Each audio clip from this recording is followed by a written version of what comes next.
I think it helps everybody listening and watching to know that you're never beyond the need for help. You're never beyond the need for advice. And you're never beyond the need to try some new tools and learn some new skills so that you can then accommodate the opportunities that are in front of you.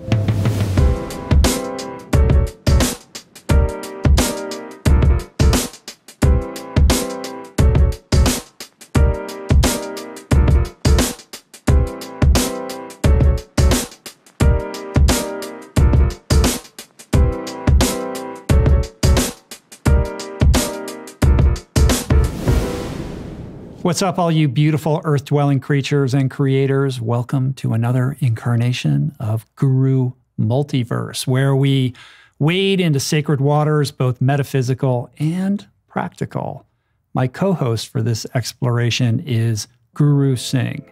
A master of the Kundalini arts, Guru Singh is a good friend. He's a celebrated spiritual teacher, a third-generation Sikh yogi, an author, an accomplished musician, a father, a grandfather, basically a gift to humanity, now holding virtual court at kundaliniuniversity.com. The Guru resides in the house of the RRP today for a dissertation on divining and discerning the delicate and detailed differences that differentiate instinct, impulse, intuition, and intelligence, the 4 I's. So this one is about perspective. It's about accountability, the willingness to solicit and receive feedback, and why growth depends on your ability to truly understand and appreciate the nuances that distinguish these I words. This might be one of my favorite Vulcan mind melds to date, so hit that subscribe button. Make sure to stick around to the end. Once again, Guru Singh takes us out with the song, and that's it. Let us not waste another moment. This is me and Guru Singh. We're back again. Guru Corner is like a thing. I know. It's happening. You know, with the beauty of your new studio and your dedication to doing these shows with people in person has, opened up me to the idea that, well, I'm going to have to be down here every few months. If for no other reason, then we're going to pop in and do an hour. I know you're Mr. Internet now and virtual and all of that, and that's fantastic with Kundalini University, but there is something about the analog experience. I know. I just have a really hard time doing what I do in a Zoom format. I can do it, but is it the same? It really isn't. It isn't the same. And one of the things that I've always treasured about our communication is we watch each other. We're across a desk or across a table looking at each other. And you and I are a bit of an expert in body languaging, and we start to form our conversations, not just in the spoken word, but also in the physical expression and the facial expression. You don't get that in the two-dimensional Zoom world. Yeah, it's much more difficult. It's much more difficult. Yeah, and I think that is true. I mean, when I sit down with you, I have an idea of things I want to talk about. But other than that, there's no preparation, which makes this a lot easier because some of the guests, I have to put in hours and hours and hours of prep time to be here. Well, I will interject as an interruption. It is because this is not an interview. This is equal partners in a conversation. And that, to me, is the greatest value that I get from our time together, is that there's not a person who's an expert and a person who's an interviewer. There is 2 people who are exploring the world. I hope so. I think that's right. But if I start to stutter or look like I can't think of anything to say, then I'm giving you the visual cue to step in and save me. I do. Keep it going. I got to go to point guard then. Yeah, right. And run the game. What I want to talk about today, what I want to focus on is the difference between instinct and impulse? When are we following our intuition? When can we trust our intuition? When are we basing our actions on instinct? And when are we acting impulsively? And I think there's different layers to this. On some level, we kind of understand the difference between these two things, but it quickly becomes very subtle and difficult to parse when you're making a decision. Am I doing this impulsively? Have I thought this through? What is my intuition telling me? And can I trust my intuition? How reliable is my intuition? For me, I would use a metaphor. Think of a movie set, and you've got a director, and you've got a script. What's going to be formed between the director's ideas, the actor's skills, and the script is going to be a combination of talents and impulses and intuitions and instincts. And sometimes the whole thing ends up in the shitter. And they go, cut. Okay, that didn't work out. I was thinking it was going to end up. And what do? When they have a mistake, they do a new take. And the way in which we can, like anything, learn to trust our intuition is by learning how to forgive ourselves for making really horrendous mistakes. And we can practice, with little insights and little intuitive or instinctual behaviors or impulsive behaviors. And we can start noting how did we do when we followed that kind of a trigger, knee-jerk response? And how was it if I, instead of just going with an impulse, I just stepped back for a moment, looked at the whole picture, tried to take as much in as possible, and then arrived at a conclusion that I would then bank on, still maybe make a mistake, but work with it. So I believe there's tremendous value in impulse. The where, why, and when is going to be significant. I believe there is tremendous value in holding impulse. And again, the where, why, and when is going to be important. I believe there's a significant difference between instinct and intuition. And we can dive deeper into that, but I think there's a place for both. What is that difference? Like, is instinct more in attunement with impulsivity? Yes. Well, to a degree. Instinct is more of a hereditary circumstance. Instinct comes out of your DNA, out of your physiology. It's learned behavior, the capacity for your body to know. For example, when you're on a long distance bike ride, run, swim, there will be instincts that are coming up that aren't based on just impulse. They're based on patterns that you have remembered over many, many years.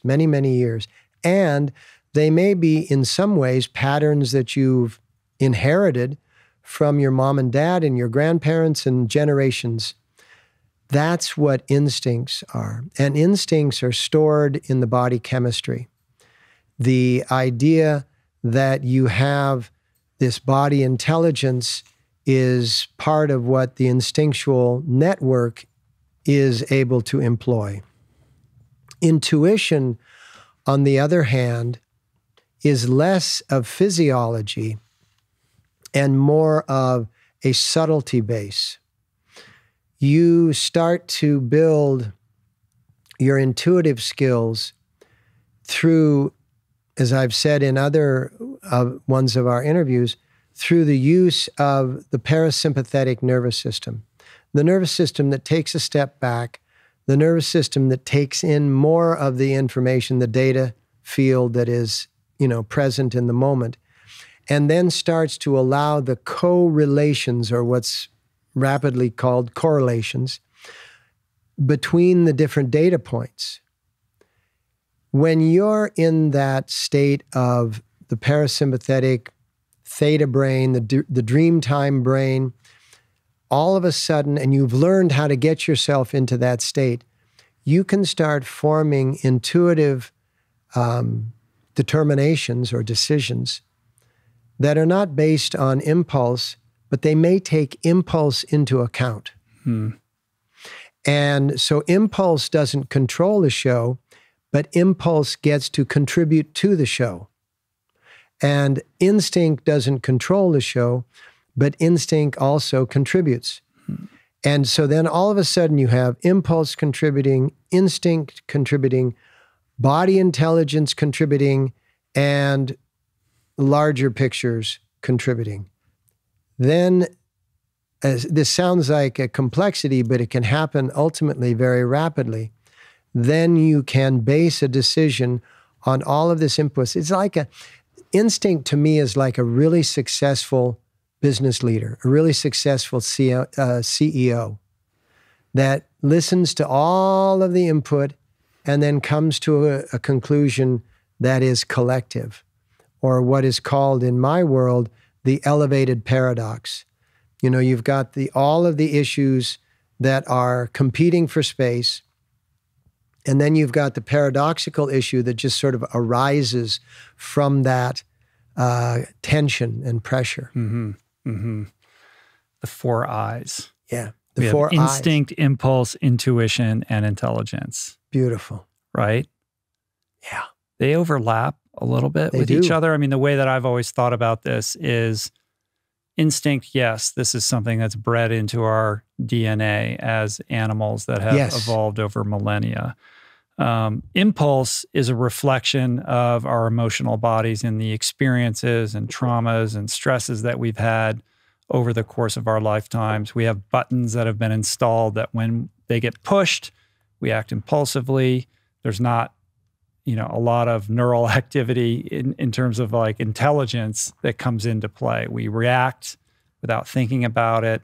It's only in the wake of that action or engaging in that impulse that we then have to pick up the pieces or, figure out how we went wrong here. Impulses I tend to associate it with a negative connotation, but obviously we have impulses for a reason. And, back to that sympathetic nervous system, like an instinct or an impulse can be a way of keeping you safe or, avoiding danger or, reacting to a certain stimulus that is, basically creating a boundary, any of these things, right? Yeah, just think about the impulse as sometimes the first move, almost like first responders, and that instinct might be in getting the injured to a facility. Intelligence is in the analysis of what's going on. And then in the midst of surgery, some intuition comes in when obstacles are met. So there's a place for all of that. Right. You said that it combines. Those graphics where they have the circles intersecting Venn circles? diagram, yeah. And what is that? What is it? The Venn diagram. Yes, and that sweet spot where they all share common space? Mm-hmm. Yeah. There you go. Yeah. But intuition, the way that you characterize it, is a little bit of fairy dust, a little bit of the unknown that comes into play. A little bit of fairy dust. I think the problem, and one of the reasons why I wanted to talk about this with you today, is that we can confuse instinct or impulse with intuition. And my sense is that there are a lot of people who are living their lives in a manner that we described in the last episode that we did, where we're not so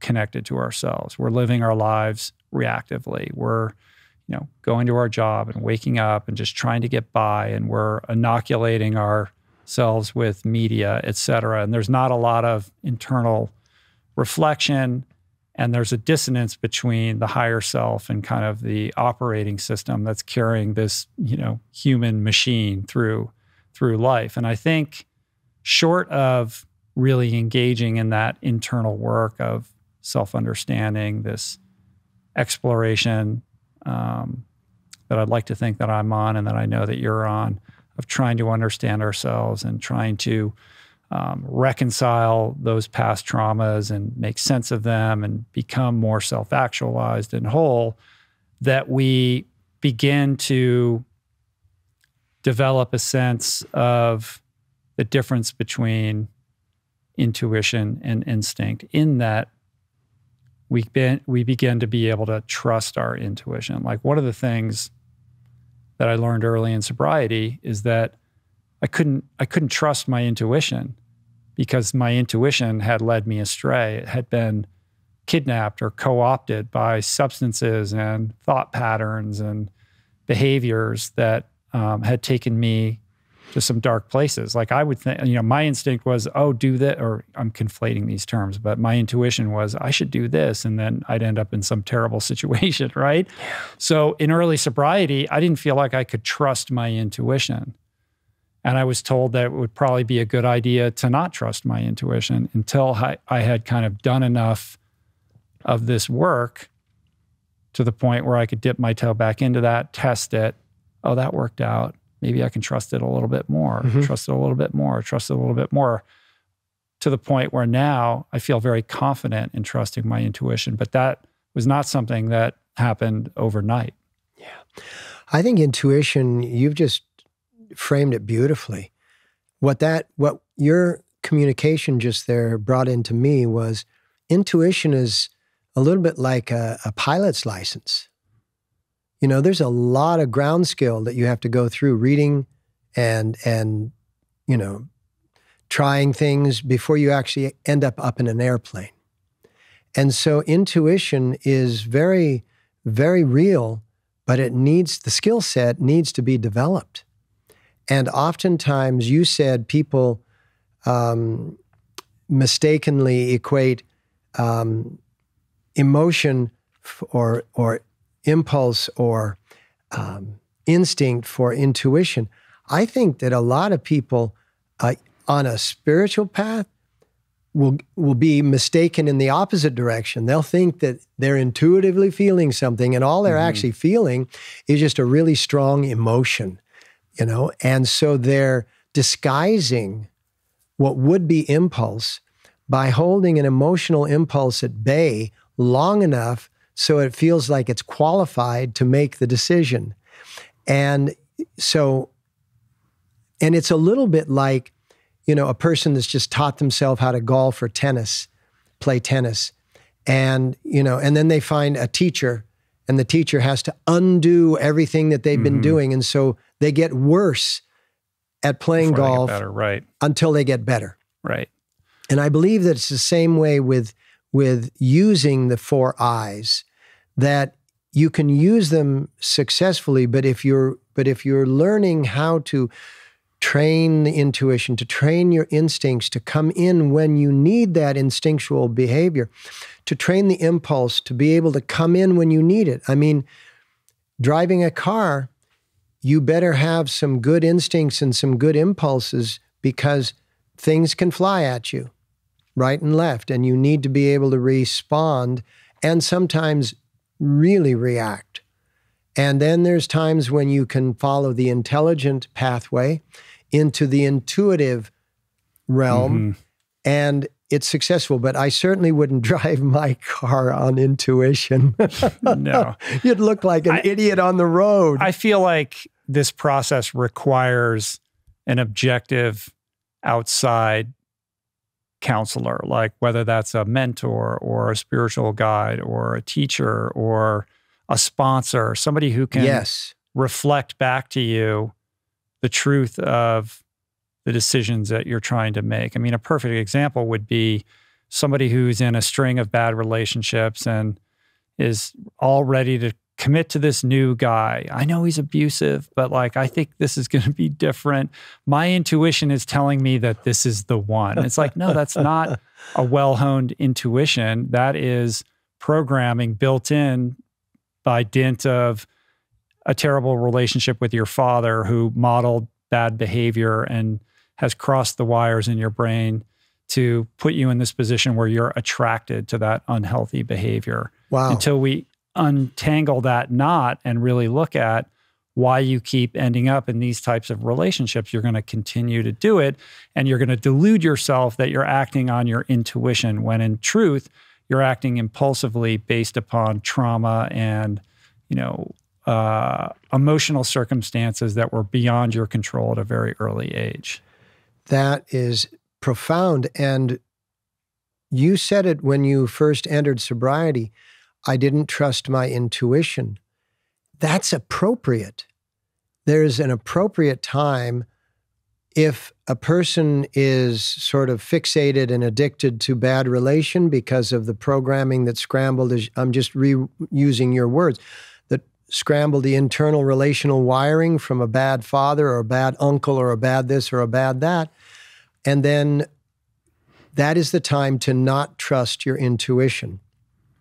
That is the time to try to trust and get more in touch with your intelligence patterns, and maybe even your instinctual patterns, but have your instinctual patterns pass through your intelligence before you act on them. I'm getting confused. Well, too many eyes. Too many eyes.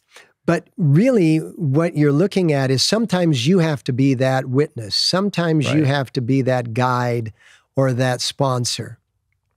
But you're a very unreliable narrator of your own life. Correct. That's the problem. But you can't see that when you're in it. Right. But there are times that you can then learn by your mistakes.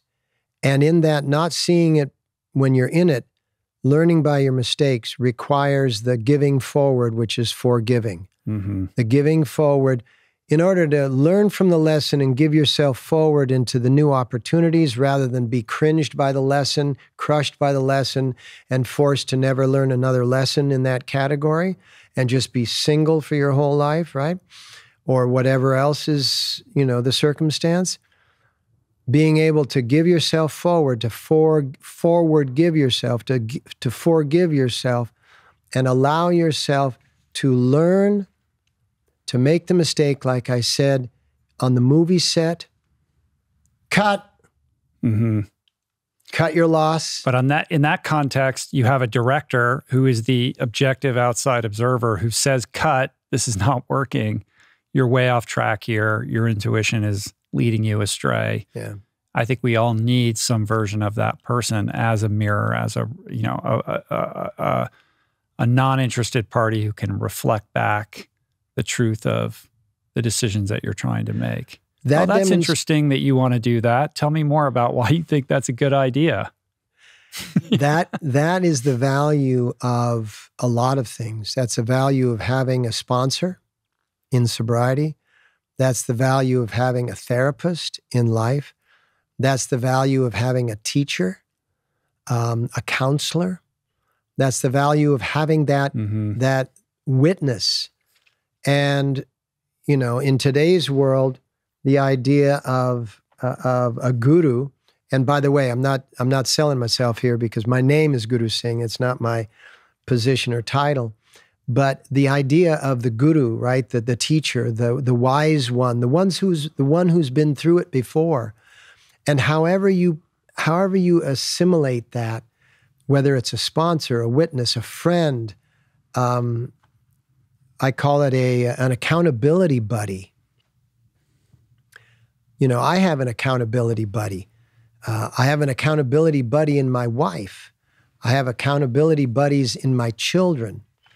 And if I can't pass my behavior through their eyes and through their senses, then I'm looking at it as inappropriate or as I shouldn't go down that pathway. So filling ourselves with sponsors, with people who are wiser than we are, is really a value added. Yeah, I think it's crucial. I mean, there's a couple pieces to this that I think are important for those that are listening or watching who haven't had the experience of being in therapy or are not part of a spiritual community or a 12-step community. I think we all have people within our communities or in our circles that are wiser than us in various categories. So perhaps a way to look at it is as a board of advisors. Like when I have a relationship problem, I know this person who's been in a healthy relationship for 30 years. Like that's the person I'm going to call to run this problem by. Or when I have a fitness or a running question, there's a different type of person that I'm going to call. Not every guru needs to be able to check all those categories. And I think just being in the habit and developing the humility of running your decisions by these types of people is a really great practice. Even if it just affirms the decision you were already going to make, it's still a healthy habit. And more often than not, you're going to come up against some resistance. Well, maybe you didn't think about this, and they're going to tell you that maybe you're not making the right decision, which is uncomfortable. And maybe you're going to make that decision anyway, but maybe you'll reflect back on that, which gets to the second piece that I wanted to talk about, which is developing the capacity to receive the feedback. I think that's the real mover here. It's one thing to have these advisors or gurus in your life, but if you can't receive what they're telling you or advising you of, then you're not getting off first base, right? So yeah, the capacity to receive the feedback is a function of humility. Like, can you set aside your ego or what it is that you are so attached to doing, and can you hear the objective outside perspective on why maybe that might not be the best thing for you? And I think that dynamic works best or optimally when the person who's delivering the feedback is able to do it in a non-judgmental way, right? Like, how can you keep this on an even keel? The feedback deliverer just says plainly, did you think about this? Maybe you should think about this. That's interesting that you want to do that. And then receive it. Oh, rather than get defensive, which is an impulse that I think we all have, to develop the capacity to to take it in, to process it and say, thank you for that. Let me think about that. It doesn't commit you to a certain path, but to me, that's the process. And that's the way that I try to make most of the bigger decisions that I have to make. And it's dramatically improved my life. You've housed this really beautifully. What I understand in that, the way you've described this, is that if you're feeling a lot of discomfort in the reception of the advice, then you can pretty much be guaranteed that you are too impulsive. Yeah, and you could take that as, oh, that's an interesting piece of information, that I'm feeling that resistance and I'm feeling defensive. That should tell you something. And if you're wise, you will take that signal and process it and say, okay, I'm uncomfortable because my impulse has already got me moving in this direction of this choice that I'm making. And now I've asked somebody to give me their advice on the choice that I'm already committed to, right? My impulse is already engaged. And if that is what is occurring often, then you have to realize that you need to put more energy into the other three I's, the intelligence, the instinct, and the intuition. And you need to draw back a little bit on the impulse because it's causing you to be uncomfortable under the influence of the advice or the suggestions that are coming from the witness, be it a sponsor, a therapist, however it is. What I learned from a lot is the three brains: the head brain, the heart brain, and the gut brain. Or M-braining, as medical science, multi-braining calls it. The brain in your heart has to work to serve. but has to surrender to receive. So if you sort of take that model and apply it to how are you going to receive the advice, how are you going to receive the advice of a sponsor, a therapist, a witness of some form, you're going to have to surrender. And surrender doesn't mean giving up. Surrender just simply means become inactive for a moment. It doesn't mean that the momentum is lost. It doesn't mean that anything is lost. It doesn't mean that the idea is lost. But it means stop engaging. It's like a car. If you put in the clutch, the engine is still there, all the horsepower is still there, the wheels are still there, the drive column is still, everything is still there, but it's disengaged for a moment. And maybe in that disengagement, you will say, well, I should turn the car to the hard right because the way I was going is not going to have a benevolent outcome because I've talked to my witnesses, I've talked to my people, and they're all advising me against this. Or you may say, I'm good to go. I'm going to go against all advice, but I'm going to take full responsibility. And all of these sort of mimicked sequences, mock sequences, need to be studied. How many of the decisions that you made against advice over the last X amount of time, you talked about we can do more in a year, or no, we can do less in a year, but more in a decade? How many of the decisions that we've acted upon against advice have turned out? Is it greater than 50% or less than 50%? Mm-hmm. And start coming up with some conclusions based on real data. Another way to parse this or look at it, again, I always go back to the addiction recovery kind of lens on these things. It's beautiful. One of the things that I learned is evaluating these decisions or these impulses or these intuitions through a calculus of what hole am I trying to fill? So if I have this notion that pops into my head, I am feeling very hungry, I'm protein starved, I must go to McDonald's. McDonald's is the solution to my problem. That is my instinct. That is my gut. It's telling me that's how I'm going to solve this hunger that I have. Well, let's deconstruct that a little bit. Are you truly protein deficient? What's driving this hunger?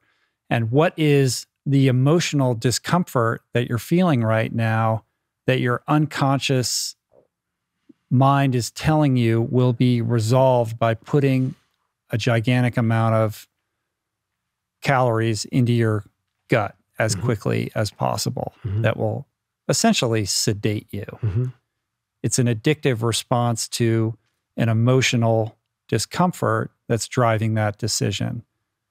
Thus, it is less intuition and it is more impulse, and impulse driven by an unconscious emotional need. Well, you said the word sedation because the unconscious emotional need will remain once that food is digested and wears off. Well, you will be sedated for a moment. You will be sedated so that you won't experience the need. And then your emotional dis-ease will return. Exactly. And what is a more appropriate view in that moment is to go, okay, my impulse is this. And by asking yourself, what hole am I trying to fill? It's got many layers, doesn't it? And there's many different aspects to the hole that is being filled here. And maybe if we just withheld some of the consumption and spent a little more time in the evaluation, we might realize something that could be reapplied over and over and over again successfully that ultimately ends up changing the fact that that even comes up. That we may never have to ultimately face that same challenge, that same emotional need, that same hole that needs to be filled. Yeah, if you're constantly reaching out to fill the hole and doing it impulsively without any kind of higher cognizance of what's going on, you're just going to perpetuate that behavior. But if you take a moment and say, I'll go to McDonald's in 20 minutes, but I'm going to sit with this emotional discomfort and try to figure out why I'm feeling the way that I'm feeling right now, more often than not, that will lead to some epiphany. Oh, I just had a fight with my spouse 20 minutes ago. That's why I feel, uneasy right now. And I'm reaching out for this thing that I know will fix me, at least in the short term. I think the ego comes into play as well. Like if somebody comes to me and they say, I want to run a marathon. Like I've been on the couch and I don't like how I feel. Like this is what I'm going to do. Like help me figure out how to get there. And I've told some version of this story before, so forgive me if you've heard it. But my first question to that person is always, why? Like what is the problem that you think this is going to solve? Well, I just want to do it. I've never done anything. Maybe that's great. Or maybe you're emotionally out of balance and you're going to take on a very difficult goal only to discover that it wasn't the right goal for you because you're not integrated enough to trust what you think is an intuition, but is really just an impulse being driven by some discomfort that you're experiencing. Sedation periods are very telling. Running a marathon, for example, requires a lot of preparation, requires a lot of effort, and then there's a recovery time. And so one of the things about the sedation of anything, whether it's a positive or a negative, is that what you were saying before, after the fact, the whole remains unless the whole itself has been discovered as to what's causing the whole. And what you said a moment ago about going back in time, let's take 20 minutes, not go out and grab the burger, and let's go back in time and see, okay, what's led to this sensation. If you do that often enough, one will find through that discipline that the sensations are in themselves very complex. And a lot of the feelings that we feel aren't our feelings. A lot of the feelings that because we consume through every orifice in our body, not just putting it into our mouth. We consume through our eyes and our ears and our nose and everything. And a lot of times what is creating the whole is the fact that we are being targeted by so many people in the marketing world, in the sales world, in the industrial world, in the financial world, in the political world, et cetera, all of these worlds that are competing for our attention on steroids now with the internet, that there is actually no whole. There is actually a sensation that there is a whole. But if I actually get down to it, I'm good, and I don't have a hole. But if I had sedated the idea that I had a hole, I could never have been awake enough to recognize the fact that I don't have a hole, and that I am being inundated by those things that can only sell me a fix the hole solution if I believe that I have a hole. Right. The idea that you are in lack. And I have the solution for that lack in the form of product X, Y, or Z, or even healthy pursuit A, B, or C. Because all of those things can be inoculants that are driven by a sense that you are not complete exactly the way that you are. I love that word, inoculant. So I'm going to steal that, man. I'm just going to use it. I didn't invent it, so I know you didn't invent it, but you really use it with me. The bottom line with me is that it even applies to the world that I live in, right? The world of spiritual teaching and of healthy living and of all those things.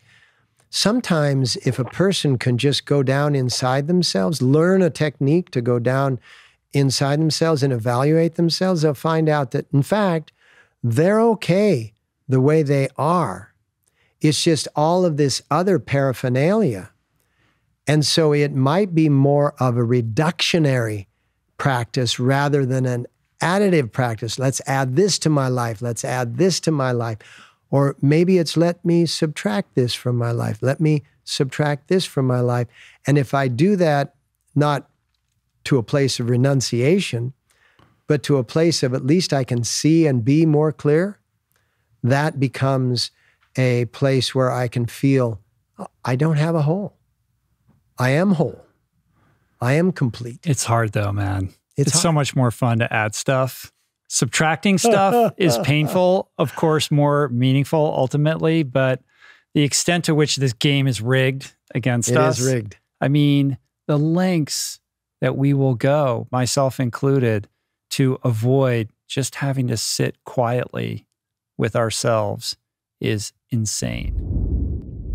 We'll be back in a sec, but first, if you dig this podcast, and I hope you dig this podcast, then I think you'll really enjoy my latest book, Voicing Change, featuring excerpts from, poignant essays by, and glorious photography of some 50 of my favorite guests over the last 8+ years of doing this thing, this podcast. It's a gorgeous, artful compendium of the show and copious wisdom shared therein, all wrapped in a hardcover coffee table form that provides a great taste of what we do here at the RRP and serves as a beautiful keepsake or gift for the ardent fan. The book is only and exclusively available on our website. Signed copies are available, and we are shipping globally direct to any coffee table on planet Earth. So to learn more and snag your copy today, visit richroll.com/VC.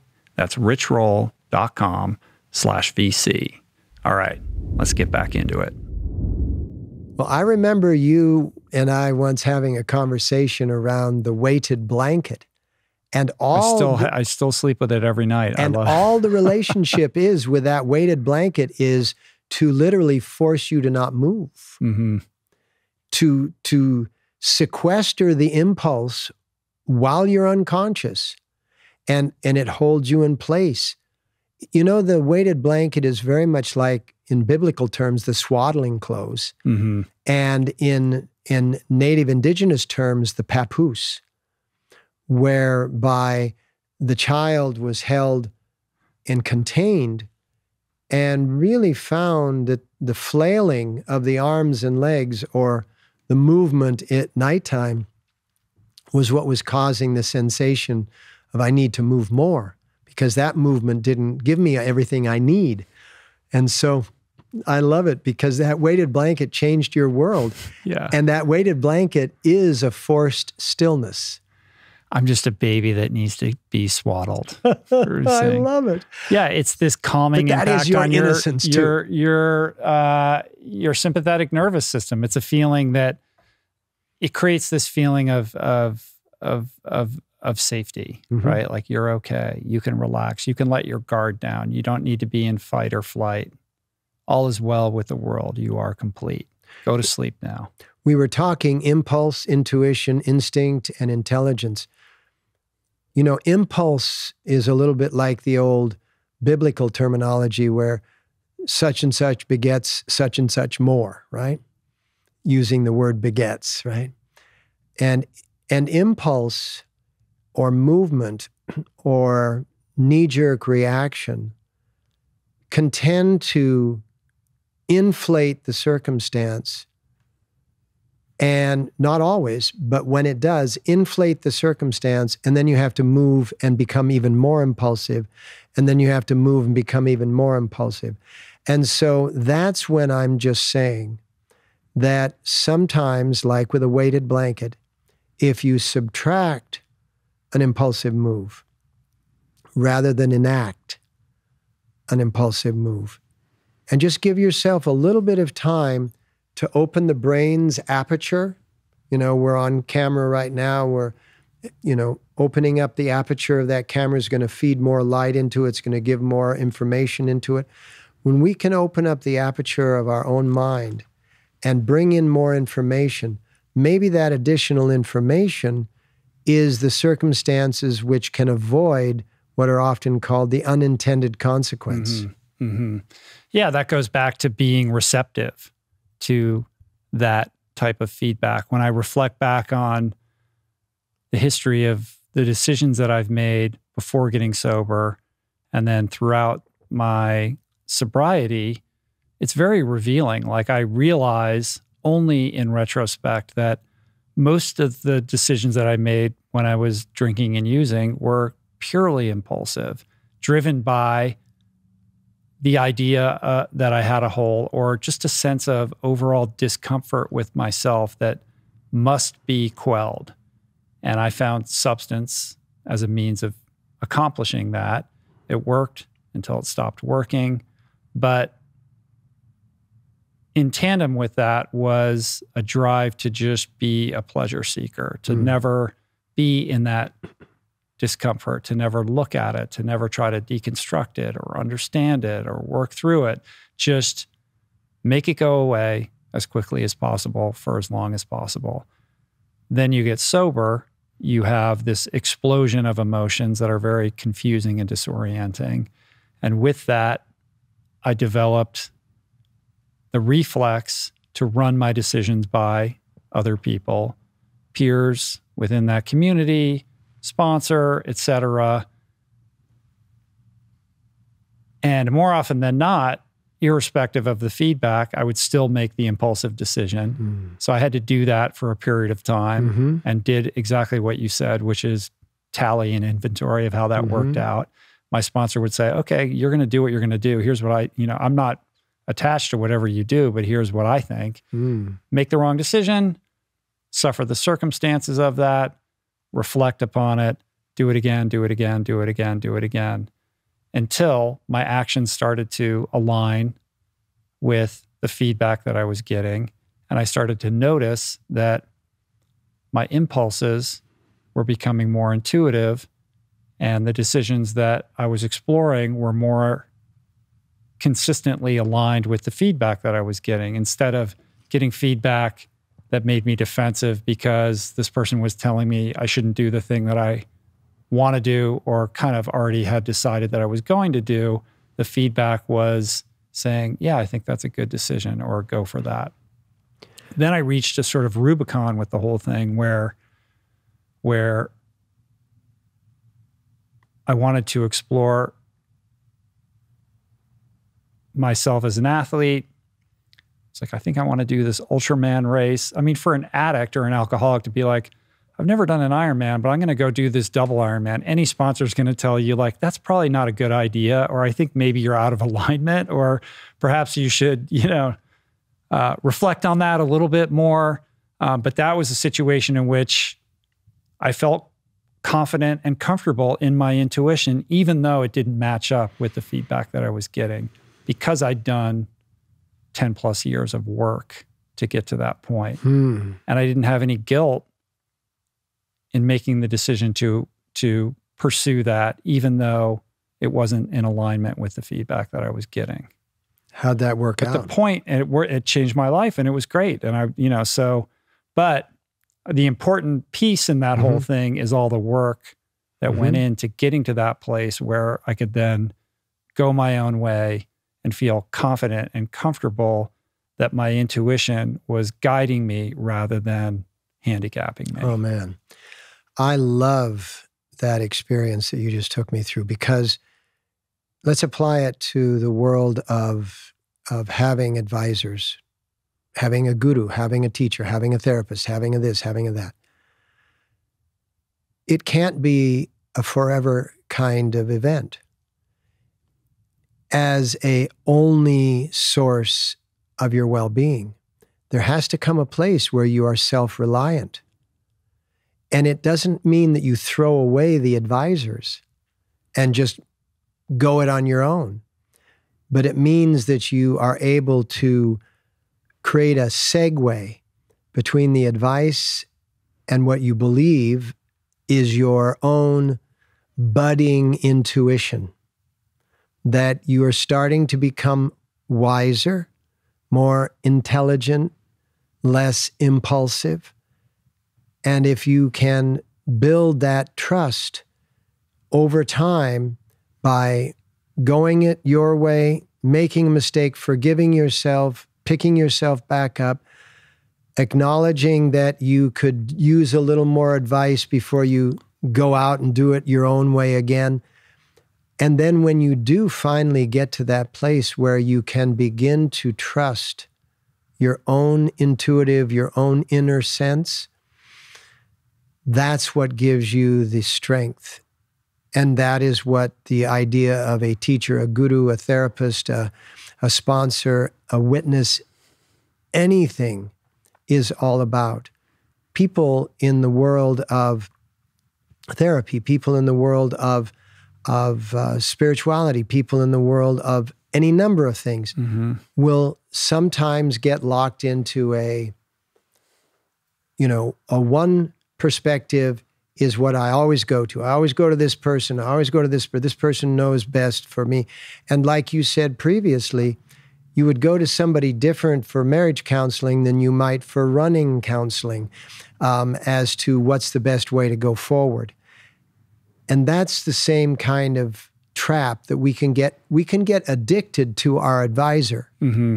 Well, also there's an identity that gets baked into that as well. This is the who teacher, I am. Student, I'm advisor. the person who follows this person, or I'm an adoptee of certain, this of philosophy X or spiritual vein Y. Or I can only make my decisions if my therapist / my sponsor / my this agree with me.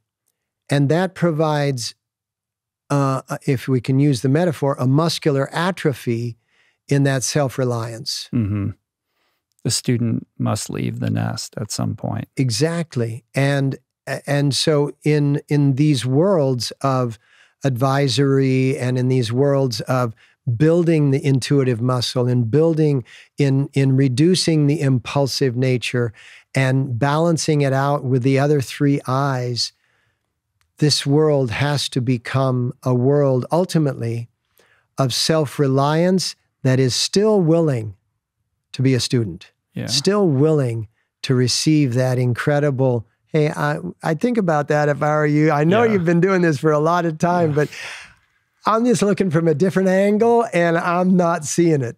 A great litmus test for trying to understand whether you're being driven by impulse or intuition is the 24-hour rule. If you have a decision to make, if you need to send somebody an email that's perhaps incendiary, sit on it for 24 hours and see if you feel the same way the following day. Good. Or 48 hours or 72 hours. Let's put that as the rules and regs. Right. If 48 hours later you realize I probably shouldn't send that email to that guy, even though I felt so strongly about it the day before, then you can be assured that that was an impulsive response to some stimuli. Versus 48 hours later, you're like, I still think this is a good idea. Can I wait another day? Well, maybe I can, maybe I can't. If you can, the longer you can push it off and still feel confident that that's in your best interest, then you're tipping more into the intuition area. You just hit the magic number, which is actually physiologically and neurologically 72 hours. Perspective changes every 72 hours. Obviously, you have multiple perspectives going on all at once. So it's not like every 72 hours you're a different framework. But you're working with a particular perspective when you want to send that email. This is what you want to achieve with the email. This is what you want to say in the email. This is why you want to say it, because this is what this person did from a perspective. 72 hours, 3 days, if you can wait, because you said 48 hours and then you said, can you wait another day? 24 plus 48, 72 hours and 3 days, that's a magic number. And that's not like philosophy, that's like actual physiology. What I experience, I'm sure this is very common, I'll get an email that will throw me off kilter. And I'm so uncomfortable. I feel like I have to respond to it immediately. Or you're not real. I just can't move forward with anything in anything else in my life until I deal with this thing. Yes. Every fiber of my being is like, respond now, respond now, respond now. And that's feeling like really fierce intuition. Yeah, and the higher version of myself is like, step away from the computer, And it takes everything to do that. Yeah. I love this because this is when we mistake impulse for intuition. You know, there is you can't let anyone get away with that trigger. If I wait 72 hours, I'm a weakling because I've let somebody walk on me. Actually, you've let someone trigger the actual thing that's going to walk on you, which is the result of your impulse. That's what's going to ultimately walk on you. However, if waiting 72 hours and your perspective is still locked in, then most likely what you're experiencing is your intuition. Go for it. But I would reckon to say that if you kept a tabulation of how many times you waited 72 hours and the result was effective, and how many times you didn't wait 72 hours or even 24 hours, and the effect was inappropriate, that you would find out that it's way more weighted towards the step away from the computer. Oh, I mean, 100% of the time. 72 hours later, you're like, yeah, I don't need this. I'm so glad I didn't send that, or I don't feel like I need to do anything. Why should I give that person so much power? You know. And also, intuition has this ability of seeing beyond time. And if I wait 72 hours on a reaction to make it more of a response, have an ability to respond, becoming more responsible, you know, then what I oftentimes experience is what caused that person to send me that email in the first place? And that it wasn't even me. That in that 72 hours, I will have learned a lot more about the circumstance. And sometimes within that 72 hours, they'll come back to me and say, you know, I really want you to disregard what I said the other day because I was feeling this because of this, and this, and it really had nothing to do with you. But you were the tallest tree in the forest, and so my wind hit you. And those are the rewards that are so incredible when you do wait and step away from the reaction. How different would the world look if Twitter had a 72-hour delay on every tweet? That you post it and it doesn't post, and you can within withdraw that 72 it. hours, you can withdraw it. You can withdraw it. I mean, obviously, like it's supposed to be a real-time news platform as much as anything else. It's not functional. That would never happen. But I feel like if it was an option, like if you could install, cool, you know, a preference where every time I tweet or respond, maybe just when you're responding to other people's tweets. Can wait 72. Yeah. Maybe we'd alleviate a lot of the pain that we're causing each other on these platforms. Yeah, a lot of the mudslinging, stone throwing. Because that is the ultimate impulse provocateur. You read something, I have to tell that person they're wrong, or some emotional overwhelm occurs where I must be heard on this thing now. Just as an example, I established I don't respond, I don't react, because on social media, no matter how high your intentions are, somebody will find issue with something that you're doing. Who do you think you're talking to? I get this like all day long. Yeah. Yeah. And so I appreciate that. And so I just created an inner attitude that I am not going to bite the bait. Somebody once told me I'm a Pisces, right? Pisces is the two fish. And some wise Vedic astrologer once told me that the Pisces will die by the bait and the hook. And so I took that to heart and determined that I wasn't going to bite the bait. I was going to wait and see if that was really food or if that was a hook that was trying to entangle me. And that one decision that I made, and the fact that I'm able to discipline myself and follow that decision, has made a big difference in my life on social media. I'm not there yet. Oh yeah, you are. No. I mean, You have far more bait hanging out there. But I mean, you bite. I battle with the tension between being a broadcaster on these platforms and being somebody who wants to be engaged in the communities that are, coalescing around this work that I'm doing. And I want to be present, and I want to make myself available to constructive criticism and feedback. But there's also a dopamine inducing, addictive piece to this where it's like, I have to see these comments, and then I'm exposed to all kinds of negativity. And then I find it very difficult to emerge out of the haze of all of that. Like, I don't know that it's doing anything positive. And perhaps all would be better if I just took a step back and used it simply like you do to broadcast and find other ways of cultivating community or being engaged with the people who are interested in what I'm doing here outside the four walls of these platforms that have become toxic for so many reasons.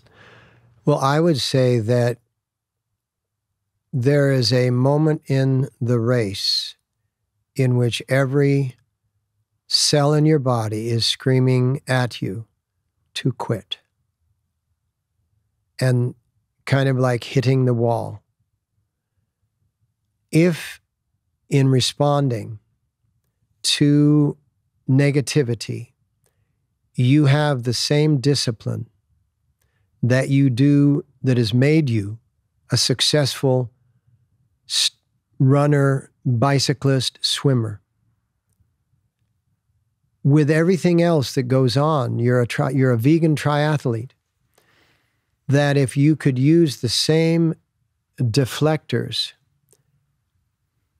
like Aikido, that has no offensive move, but uses the energy that's being thrown at you to reverse onto itself, if you develop that skill set, then you would be a person in demand, even more so than you are.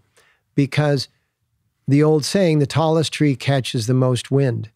And you are, in the industry, you are a tall tree. In my industry, I am a tall tree. And we both catch both nourishment through the roots and we catch wind at the top. What I do is I develop a skill set that allows me, particularly during these times of scandal and pandemic and all of these things where people are throwing a lot more stuff at those of us that are putting ourselves out there than ever before. But I find that if I look at the opposition like an Aikido master would, that's just energy. That isn't actually opposing me. That's going to energize me. Then I have to figure out, okay, that's a philosophy. What's the practicality? How can I actually achieve that? And therefore, the 24-hour rule, maybe not in social media, you have a 72-hour rule because you may be way behind the curve then, but at least have a 24-hour rule.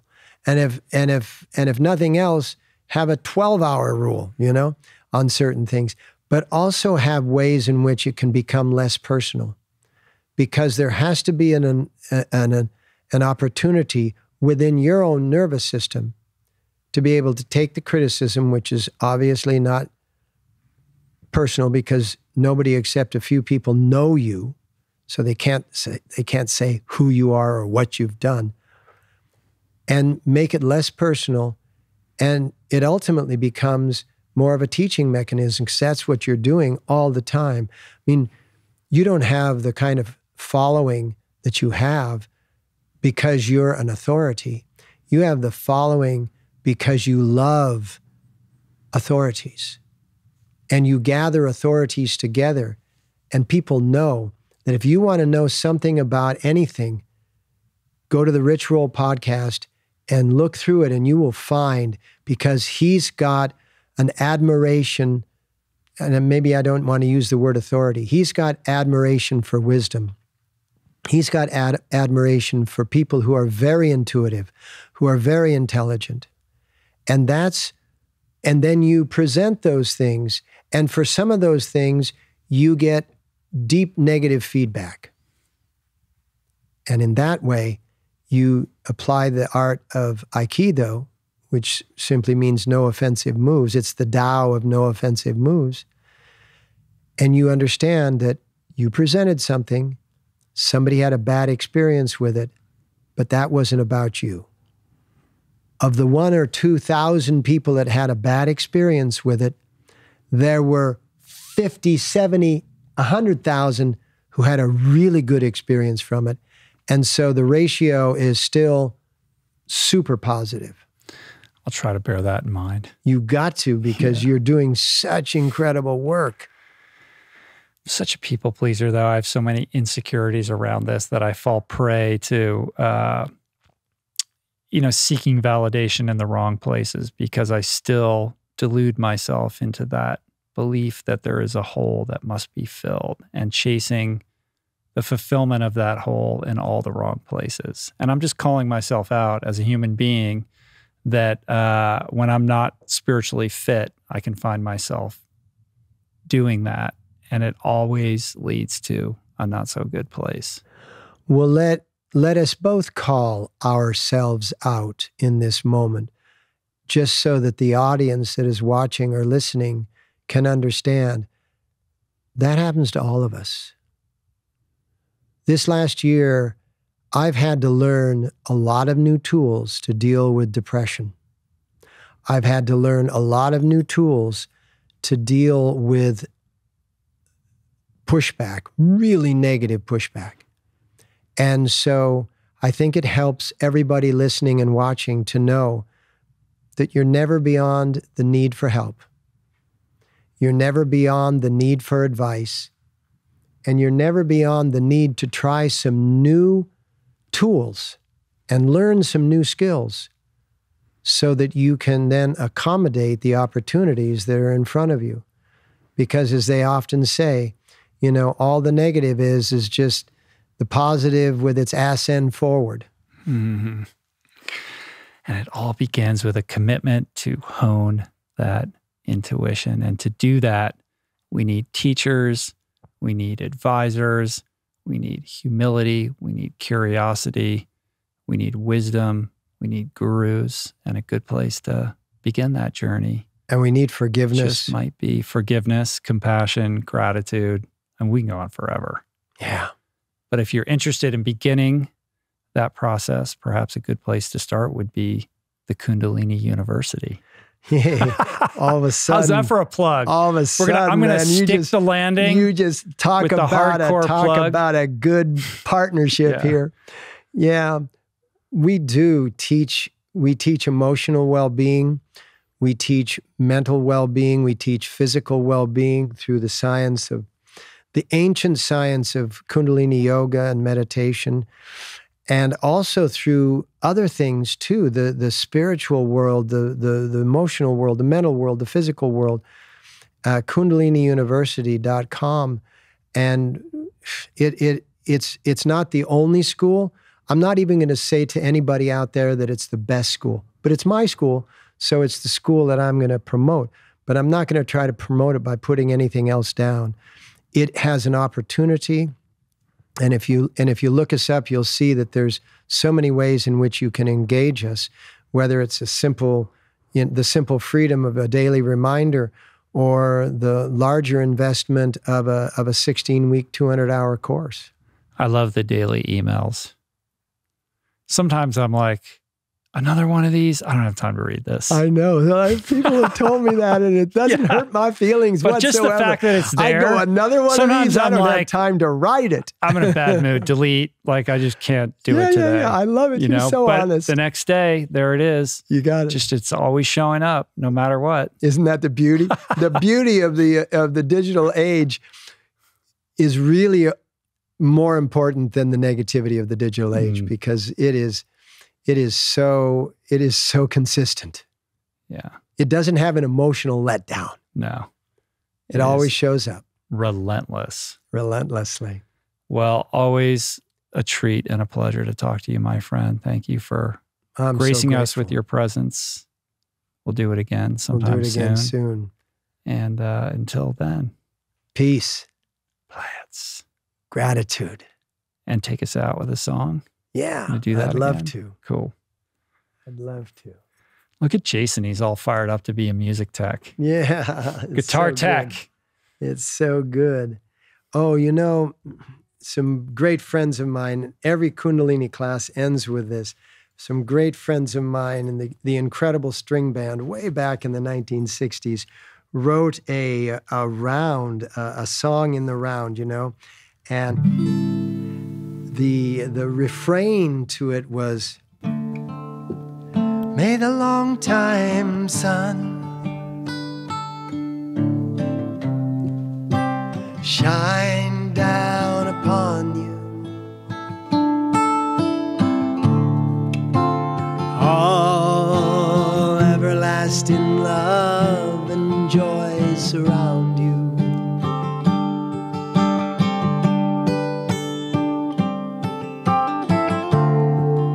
And the pure light, the pure light within you, guide your way on, guide your way on, guide your way on.